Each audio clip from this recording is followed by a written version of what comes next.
Aku tahu, saat ini aku harusnya sedang beristirahat dengan damai. Tapi bagaimana mungkin, di setiap sunyi, aku mendengar gema bisikan yang menusuk. Kamu tidak berhak bahagia. Rasa bersalah itu bukan seperti hujan, yang datang lalu reda. Tidak, ini seperti sungai beracun yang mengalir dalam darahku, perlahan membunuhku setiap hari. Ini adalah kisah tentang bagaimana aku, seorang istri yang kesepian, menjual kedamaian jiwaku demi secangkir kehangatan yang haram. Cerita ini bukan untuk menghakimi, tapi sebagai pengakuan. Dengarkan ya sahabat, dan tolong beritahu aku, apakah masih ada ampun untuk dosa yang dimulai dari rasa kasihan? Yuk, sebelum cerita ini semakin gelap, tekan dulu tombol like, dan beritahu aku di kolom komentar, apa hal paling sulit yang pernah kamu sembunyikan dari orang terdekatmu? Aku Rina, usia 30 tahun.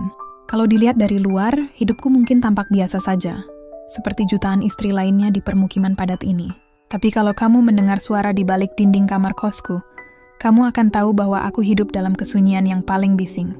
Aku menikah dengan Mas Derajat bukan karena cinta yang membara, tapi karena lelah hidup sendiri dan janji-janji kemapanan yang ternyata hanya fata morgana. Mas Derajat adalah pemilik resmi kamar kos tua ini, tempat kami tinggal. Tapi Asamia bukan lagi suamiku, ia adalah bayangan yang menakutkan. Sosoknya besar, suaranya lantang, dan suasana hatinya selalu sedingin AC yang rusak. Kos kami bernama Purnama Senja. Namanya puitis, tapi wujudnya mengerikan. Bangunan tua dengan koridor sempit, lantai kayu yang berderit seolah sedang mengadukan rahasia, dan lampu-lampu neon redup yang berkedip-kedip, menciptakan atmosfer seperti penjara yang disamarkan. Suara paling mencekam di sana selalu datang dari kamarku sendiri. Suara piring pecah, pintu dibanting, dan kadang bisikan kasar Mas Derajat yang merobek harga diriku. Kamu ini bisanya apa? Cuma bikin susah. Kalimat itu sudah jadi lagu pengantar tidurku. Aku hanya bisa menangis tanpa suara, memeluk lutut di sudut ruangan, berharap lantai berderit itu menelan aku bulat-bulat. Aku tidak pernah diizinkan bekerja. Tugas utamaku adalah menunggu. Menunggu Mas Derajat pulang, menunggu uang belanja, dan menunggu waktu ketika ia akan marah lagi. Kekosongan itu terasa begitu menyiksa. Aku rindu disentuh dengan kelembutan, didengarkan tanpa dicela dan dihargai. Tapi, kehangatan itu tidak pernah datang. Setiap malam, aku tidur berjarak sejauh samudra dari suamiku sendiri, di kamar yang cuma berjarak satu dinding tipis dari kamar tetangga. Di tengah semua kekacauan itu, datanglah dia, Mas Bima. Seorang supervisor proyek pembangunan di dekat sini. Usianya sekitar 33 tahun. Ia menyewa kamar sederhana yang persis di sebelah kamarku. Pria itu, dia adalah anomali di antara penghuni kos yang rata-rata kasar atau cuek. Mas Bima tidak banyak bicara, tapi sorot matanya tajam dan penuh pengertian. Ia pindah dengan membawa beberapa kotak buku tebal, sebuah radio kecil, dan aroma sabun yang segar. Bukan aroma rokok dan alkohol yang biasa kucium dari suamiku. Awalnya, semua biasa saja. Kami hanya berpapasan di koridor atau di dapur umum, senyum tipis anggukan sopan. Tapi konflik pertama muncul dari suara. Tepatnya, suara gaduh dari kamarku. Suatu malam, Mas Derajat pulang dalam keadaan emosi yang meledak-ledak. Ia membanting pintu kamar mandi sampai engselnya lepas, memaki-maki semua yang ada, dan menumpahkan semua kekesalannya kepadaku. Aku menangis kencang, tidak peduli lagi jika didengar orang. Tiba-tiba, suara gaduh dari kamarku terhenti. Bukan karena Mas Derajat berhenti, tapi karena Mas Bima, yang berada di kamar sebelah, menyalakan radio kecilnya. Bukan musik keras, bukan suara mengganggu, tapi lantunan lagu klasik yang sangat lembut. Persis di frekuensi yang membuat suara tangisanku dan makian Mas Derajat terasa sedikit teredam. Itu adalah kode. Kode bahwa dia mendengar, dia tahu, tapi dia tidak ingin ikut campur. Hanya ingin memberikan sedikit ketenangan tanpa perlu bicara. Reaksi pertamaku bukan rasa malu, melainkan keterkejutan. Selama ini, para tetangga hanya diam, menganggap pertengkaran kami adalah hiburan malam. Tapi Mas Bima, dia mengirimkan kehangatan simbolik lewat gelombang radio. Aku tahu, saat itu juga ada sesuatu yang berubah. Jantungku berdetak kencang, bukan karena takut pada Mas Derajat, tapi karena rasa iba pada diriku sendiri yang baru pertama kali merasa dilindungi oleh seorang asing. Mas Derajat akhirnya tertidur. Aku duduk diam di kasur, mendengarkan lantunan piano klasik dari dinding sebelah. Aku merasa seperti mendapatkan pertolongan darurat. Keesokan harinya, Mas Bima meninggalkanku kejutan. Di depan pintu kamarku, ia menaruh sebuah bungkusan kecil. 2 potong roti tawar dan sekotak teh celup. Tidak ada catatan, tidak ada pesan. Hanya roti yang dibungkus rapi. Kejadian menegangkan itu adalah awal dari hubungan yang terlarang. Aku tahu menerima roti itu adalah lampu merah pertama.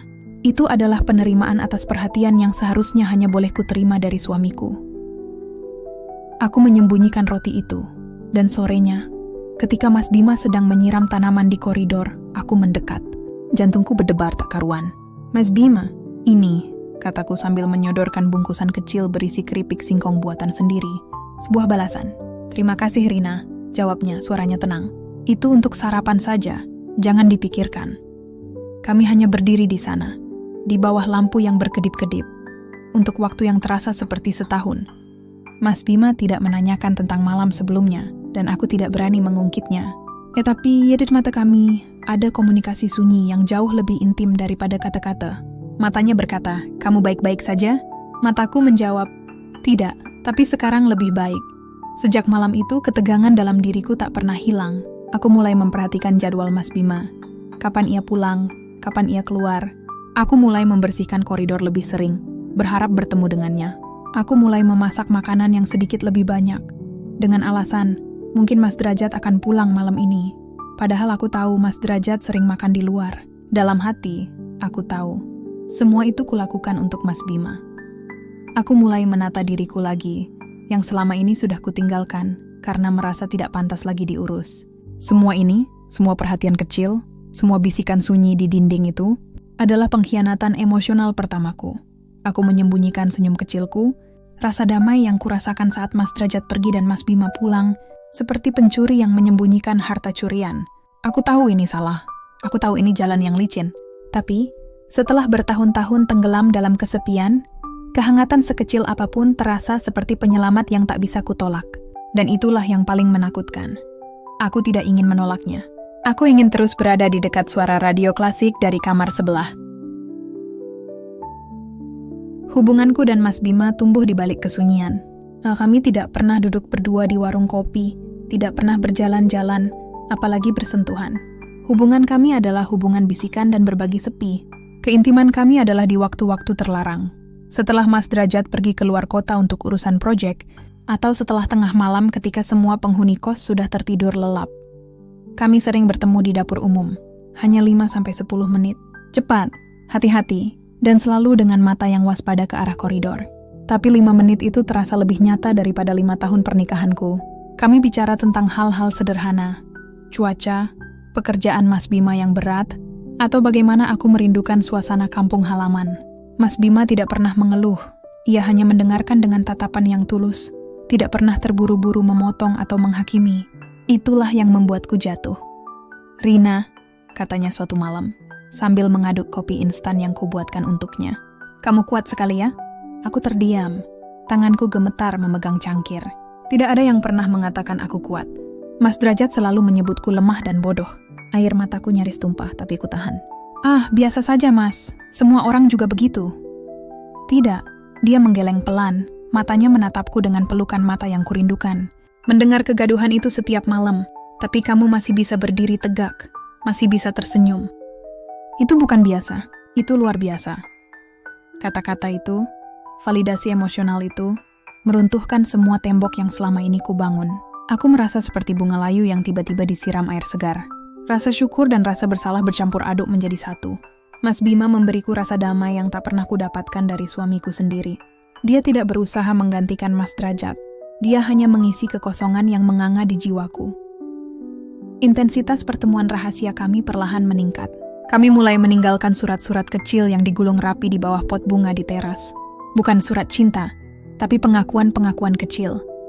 "Hari ini Mas Derajat marah lagi. Aku sedih." Atau "Semangat Mas, jangan terlalu lelah." Setiap mengambil gulungan kertas itu, tanganku selalu dingin karena aku tahu tertangkap basah sama saja dengan tamat. Suatu sore, ketegangan memuncak. Aku sedang mengobrol santai dengan Mas Bima di depan pintu kamarnya. Kami hanya membahas resep kue. Tiba-tiba, Ibu Siti, tetangga di ujung koridor yang terkenal paling julid dan hobi bergosip, berjalan melewati kami sambil membawa cucian. Ibu Siti melirik kami berdua, berhenti sejenak, dan senyumnya hilang. Ia memelototiku dengan tatapan penuh curiga dan penghakiman. Wah, rajin ya Rina. Punya tetangga baru jadi tambah semangat ngobrolnya, katanya dengan nada sinis. Jantungku rasanya jatuh ke lantai. Aku pura-pura tertawa. Iya Bu, Mas Bima ini sedang tanya-tanya toko bahan kue yang bagus. Mas Bima dengan sigap menimpali. Iya Bu Siti, Rina banyak tahu soal daerah sini. Permisi ya Bu. Ibu Siti pergi, tapi tatapan penuh selidik itu tidak pernah hilang dari benakku. Aku tahu, rahasia kami kini berada di ujung tanduk, digantung oleh sutas benang tipis kecurigaan tetangga. Sejak saat itu aku semakin paranoid. Setiap bunyi ketukan, setiap langkah kaki di koridor membuatku kaget. Konflik batin ini jauh lebih menyakitkan daripada makian Mas Derajat. Aku mulai merasa diriku adalah orang lain. Ketika Mas Derajat pulang, aku berpura-pura menjadi istri yang patuh, menyiapkan makan malam yang dingin, dan menahan napas sampai ia tertidur. Ketika ia pergi, aku berubah menjadi Rina yang haus kasih sayang. Rina yang menanti balasan senyum dari Mas Bima. Aku sadar, aku sedang bermain api. Bukan hanya mempertaruhkan nasib rumah tanggaku, tapi juga seluruh hidupku. Aku adalah wanita bersuami yang menerima cinta yang terlarang ini. Cinta yang berbentuk perhatian dan kelembutan. Aku tahu jalan ini salah, tapi aku kecanduan. Aku kecanduan rasa diakui. Rasa bersalah itu menghantuiku seperti roh. Setelah bertemu Mas Bima, aku sering mencuci muka di kamar mandi, menatap pantulan diriku di cermin yang buram. Rina, kamu sudah jadi istri yang buruk, bisikku pada diriku sendiri. Apa bedanya kamu dengan Mas Derajat? Dia menghancurkanmu dengan kemarahan, kamu menghancurkan dirimu dengan pengkhianatan. Namun keesokan paginya, ketika aku melihat bungkusan roti tawar lagi di depan pintu, sebuah isyarat bahwa Mas Bima peduli, rasa bersalah itu kembali kalah oleh rasa rindu. Aku rela berada di lingkaran dosa ini, asalkan aku bisa merasakan kehangatan yang kurindukan. Suatu malam, Mas Derajat pergi lagi, menginap di luar kota. Aku dan Mas Bima duduk di teras belakang, di bawah rembulan yang tertutup awan. Kami duduk berjauhan, tapi hati kami sangat dekat. Kami tidak bicara apa-apa, hanya berbagi keheningan yang damai. Tiba-tiba, Mas Bima memutar badannya dan menatapku dengan serius.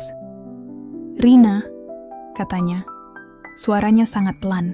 Kamu pantas mendapatkan yang lebih baik dari ini. Kamu pantas bahagia. Mendengar itu, pertahananku runtuh. Air mata yang selama ini ku tahan tumpah. Aku tidak mengucapkan sepatah kata pun, hanya menangis terseduh-seduh. Mas Bima tidak bergerak mendekat. Ia hanya menatapku dengan mata yang sama-sama berkaca-kaca. Kejadian menegangkan ini adalah saat kami berdua mengakui kebenaran tanpa perlu melanggar batas fisik. Kami berdua tahu, kami sedang membangun istana emosional di atas jurang. Dan kami tidak bisa berhenti. Malam itu, aku kembali ke kamarku, merasa lebih kotor sekaligus lebih dicintai daripada sebelumnya. Dinding tipis itu kini bukan lagi pemisah, melainkan penjaga rahasia yang paling setia. 3 bulan berlalu dalam permainan kucing-kucingan emosional yang menyiksa.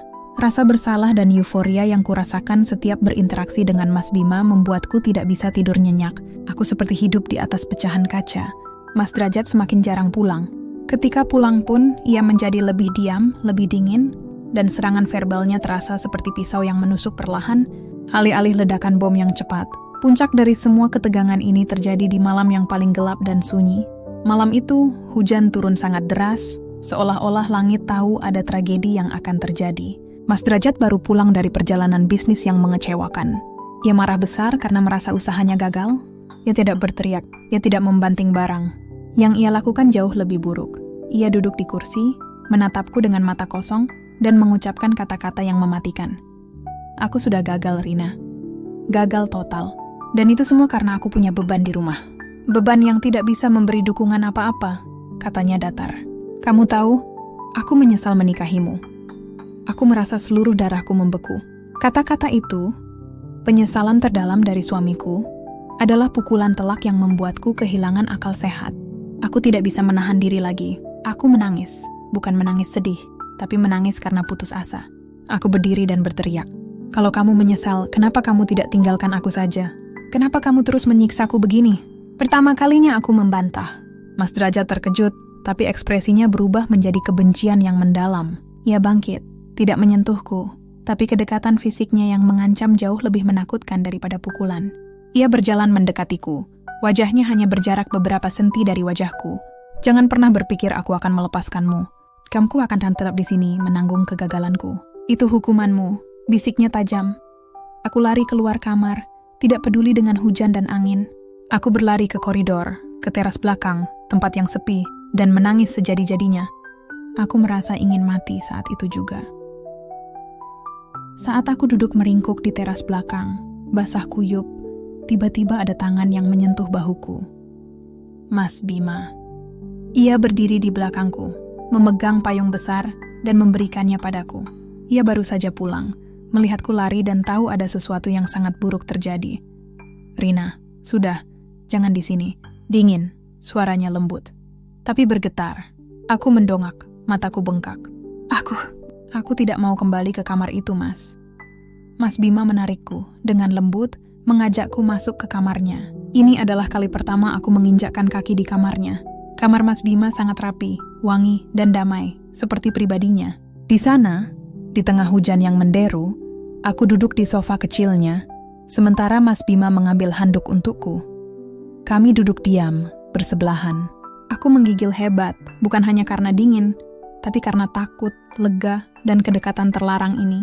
Mas Bima menyelimutiku dengan jaketnya yang tebal. Ia tidak mengucapkan sepatah kata pun tentang Mas Derajat. Ia hanya membiarkan aku menangis, membiarkan aku merasakan kehangatan yang ia berikan. Lalu, hal itu terjadi. Kami saling menatap, bukan tatapan nafsu, tapi tatapan kebutuhan yang sangat mendasar. Ia melihat jiwaku yang hancur, dan aku melihat kebaikan tulus yang ia simpan selama ini. Tiba-tiba, ia meraih tanganku. Hangat, kuat, dan penuh makna. Tangan itu bukan tangan suami yang kasar. Itu adalah tangan seorang penyelamat. Genggaman itu adalah sumpah tak terucapkan kami. Kami berdua saling membutuhkan untuk bertahan. Dalam sunyi, Mas Bima membungkuk dan aku bersandar. Itu bukan ciuman yang memabukkan, tapi kontak fisik penuh kelembutan yang mewakili semua yang tidak kami miliki dalam hidup kami. Itu adalah momen ketika garis batas emosional benar-benar hilang dan kami membiarkan hati kami berkhianat secara total. Itu adalah pengkhianatan emosional yang berevolusi menjadi pengkhianatan fisik yang tak terhindarkan. Dipicu oleh tahun-tahun kekosongan. Aku tahu saat itu aku telah memilih jalan yang salah. Cinta yang terlarang itu kini bukan lagi rahasia di hati, tapi rahasia di antara kami berdua. Pagi harinya, aku kembali ke kamarku, berjalan diam-diam seperti pencuri. Aku menatap Mas Derajat yang masih tidur nyenyak. Rasa jijik pada diriku sendiri begitu kuat. Aku mencintai Mas Bima, tapi aku membenci diriku yang lemah. Sejak saat itu, kami berdua sepakat untuk menjaga jarak. Rasa bersalah itu terlalu besar. Mas Bima mulai jarang terlihat. Ia bekerja lebih lama, pulang larut. Kami hanya bertukar tatapan singkat. Tatapan yang membawa beban dosa besar kami. Waktu berlalu dalam kabut ketakutan. Aku mulai menghitung hari, berdoa agar siklus bulanan datang. Aku ingin menghapus jejak malam terlarang itu. Kejadian menegangkan itu terus menghantuiku. Aku mulai mual-mual di pagi hari, badanku terasa lemas. Aku mencoba mengabaikannya. Ini hanya stres. Ini hanya paranoia. Namun, setelah terlambat 38 hari, aku tahu ini bukan lagi paranoia. Aku membeli alat tes di apotek yang jauh. Di kamar mandi yang sunyi, di bawah lampu redup purnama senja, hasilnya terpampang jelas, 2 garis merah. Aku membekap mulutku, menahan jeritan yang ingin keluar. Air mata mengalir, tapi kali ini bukan air mata kesedihan, melainkan air mata kengerian. Aku hamil, dan jantungku sebagai seorang ibu tahu bahwa janin di kandunganku ini bukan milik Mas Derajat. Rahasia yang kumulai dari rasa kasihan, kini telah mengambil wujud yang nyata, yang akan menghancurkan segalanya. Aku terjebak, aku sendirian, dengan konsekuensi besar dari satu malam di bawah rembulan. Setelah memastikan kehamilanku, duniaku runtuh total. Setiap hari yang kulewati adalah detik-detik menuju kehancuran. Rahasia ini bukan lagi milikku. Rahasia ini adalah nyawa lain yang harus aku lindungi dan aku sembunyikan. Aku mulai menghitung mundur. Kapan Mas Derajat terakhir pulang? Kapan malam di teras itu terjadi? Jawabannya selalu sama. Menusukku tanpa ampun. Garis waktu ini tidak akan pernah cocok. Aku harus memberitahu Mas Bima. Pertemuan terakhir kami terasa seperti adegan dalam film bisu. Kami duduk di bangku taman kota yang sepi, jauh dari kos. Aku tidak berani menatap matanya. Aku hanya menyerahkan hasil tes kehamilan yang sudah buram dan terlipat-lipat. Mas Bima mengambilnya, wajahnya yang biasanya tenang langsung pucat. Ia membaca tulisan di atas alat itu, membacanya berulang kali seolah tidak percaya. Ketika ia mengangkat wajahnya, aku melihat campuran keterkejutan, penyesalan, dan tanggung jawab yang begitu besar di matanya. "Rina," ini suaranya tercekat. "Aku akan bertanggung jawab." Ia meraih tanganku. "Aku akan segera menyelesaikan pekerjaanku di sini. Kita akan pergi. Kita tinggalkan semua ini. Kita akan menikah di tempat lain. Kita besarkan dia bersama." Tawaran itu adalah harapan terbesar yang pernah kuterima, tapi rasa takut dan rasa bersalahku lebih besar. Melarikan diri? Meninggalkan Mas Derajat? Di tengah kehamilanku. Aku tahu, Mas Derajat tidak akan melepaskanku begitu saja. Apalagi jika ia tahu aku lari dengan pria lain. Aku membayangkan kejaran, kemarahan, dan penghinaan yang akan kuterima. "Aku tidak sanggup." "Tidak, Mas Bima," kataku, suaraku bergetar. "Kamu harus pergi. Kamu harus selesaikan proyekmu dan jangan pernah kembali ke sini." "Tapi Rina, bagaimana denganmu? Bagaimana dengan dia?" tanyanya, menunjuk perutku. "Aku yang akan mengurusnya." Aku akan bilang, "Ini adalah keajaiban." Aku akan bilang ini adalah anak Mas Derajat. Aku membohongi diriku sendiri. "Kamu sudah memberiku kehangatan yang selama ini tidak pernah kudapat. Jangan hancurkan hidupmu karena kesalahanku, Mas. Kamu harus hidup bahagia." Itu adalah keputusan paling menyakitkan yang kuambil. Aku memilih untuk berkorban, mengorbankan kebahagiaanku dan kebahagiaan Mas Bima, demi menjaga kedok dan menghindari kehancuran yang lebih besar yang mungkin dilakukan Mas Derajat. "Mas," Bima akhirnya setuju, dengan hati yang remuk redam. Ia tahu aku tidak bisa dibujuk. Ia tahu, ketakutan yang kualami sudah menguasai seluruh diriku. 2 hari kemudian, Mas Bima pergi. Itu adalah adegan perpisahan tersingkat dalam hidupku. Kami bertemu di koridor pagi-pagi sekali. Ketika Mas Derajat masih tidur, ia hanya mengangguk padaku.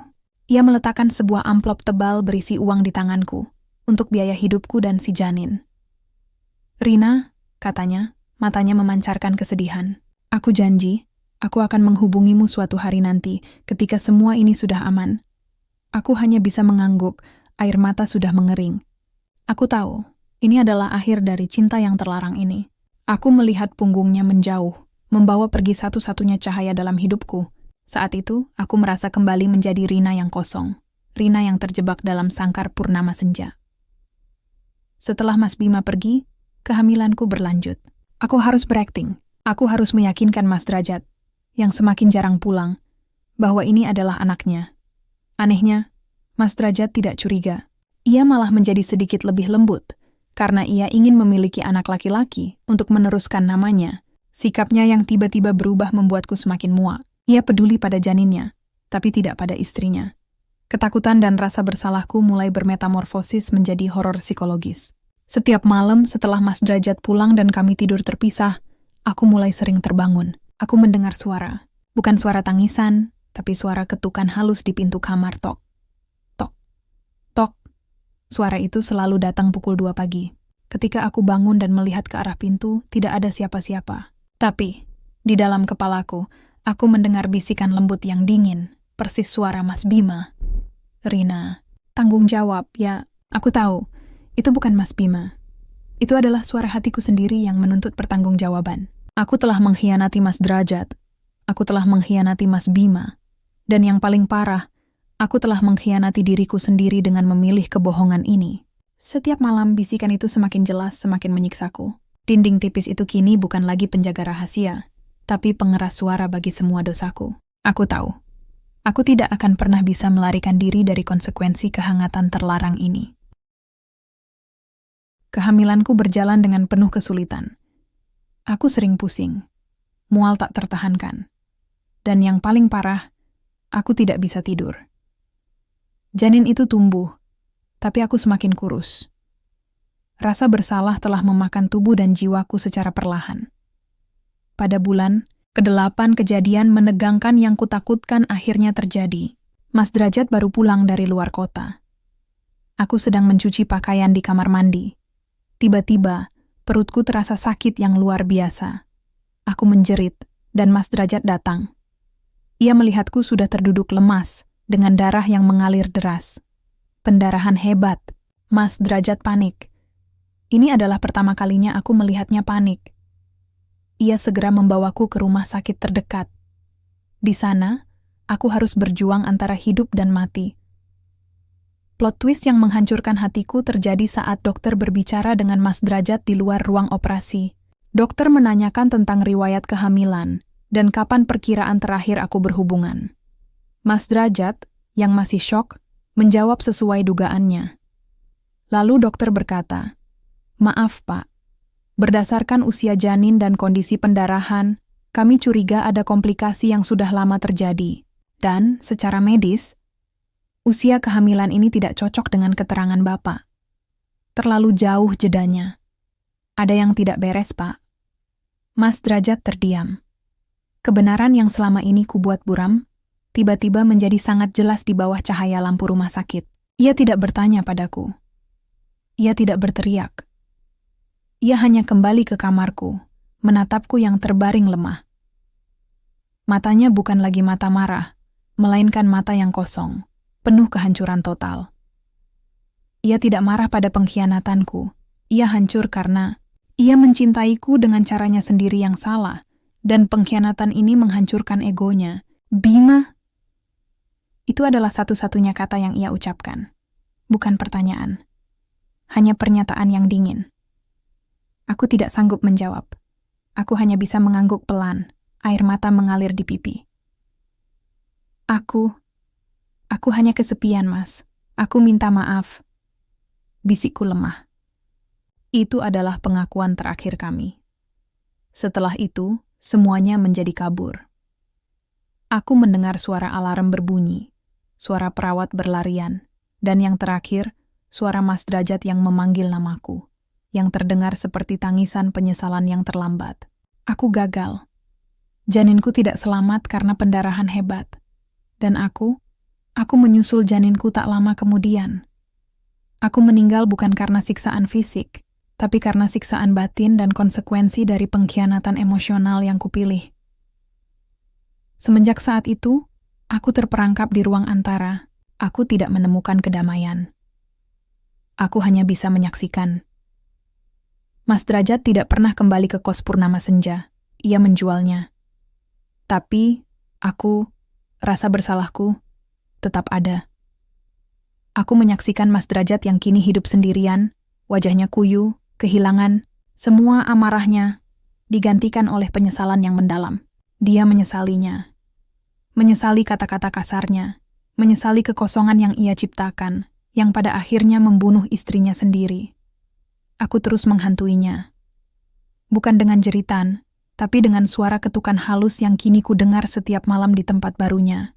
Aku melihatnya terbangun. Ia menoleh ke arah pintu kamarnya yang kosong. Dan di telinganya ia mendengar bisikan lembutku, bisikan yang kini menjadi hukumanku, bisikan yang ia kenali sebagai suara hatinya yang tak bisa berdamai. "Mas, Ibu, minta cemilan lagi." Suara itu lembut, suara itu berasal dari masa lalu yang damai. Tapi itu adalah teror yang nyata. Itu adalah bukti bahwa konsekuensi dari cinta yang terlarang tidak hanya menghancurkan hati pelakunya, tapi juga menghantui jiwa yang ditinggalkan. Aku, Rina, seorang istri yang kesepian, mati karena memilih jalan yang salah demi secercah kehangatan. Aku tidak pantas mendapatkannya, dan aku mendapatkan akibatnya. Inilah renungan terakhirku. Sahabat, inilah akhir dari ceritaku. Jangan pernah menganggap remeh rasa kesepian dan kekosongan. Dosa terbesar bukanlah apa yang kita lakukan secara fisik, tapi apa yang kita biarkan tumbuh di dalam hati kita. Aku mencari kehangatan yang tidak kudapatkan, dan aku menemukannya di tempat yang salah. Aku mendapatkan cinta, tapi harus membayarnya dengan nyawa, dan meninggalkan suamiku dalam kehancuran yang abadi. Ingatlah ini. Sebuah rumah tangga akan hancur, bukan karena kehadiran orang ketiga, tapi karena kekosongan yang diciptakan oleh orang pertama dan kedua. Carilah kebahagiaanmu di tempat yang halal, di dalam dirimu sendiri, atau beranilah untuk pergi. Jangan pernah terperangkap dalam pilihan yang salah seperti aku. Karena, seperti janin yang tak bersalah itu, setiap rahasia pada akhirnya akan menuntut pertanggungjawaban. Sungguh menyesakan ya sahabat. Kalau kamu menjadi Rina, apa yang akan kamu lakukan di malam Mas Bima memberimu jaket? Berikan komentarmu di bawah, aku akan membacakannya. Jangan lupa subscribe channel Tante Riena untuk cerita refleksi hidup lainnya. Sampai jumpa di kisah selanjutnya.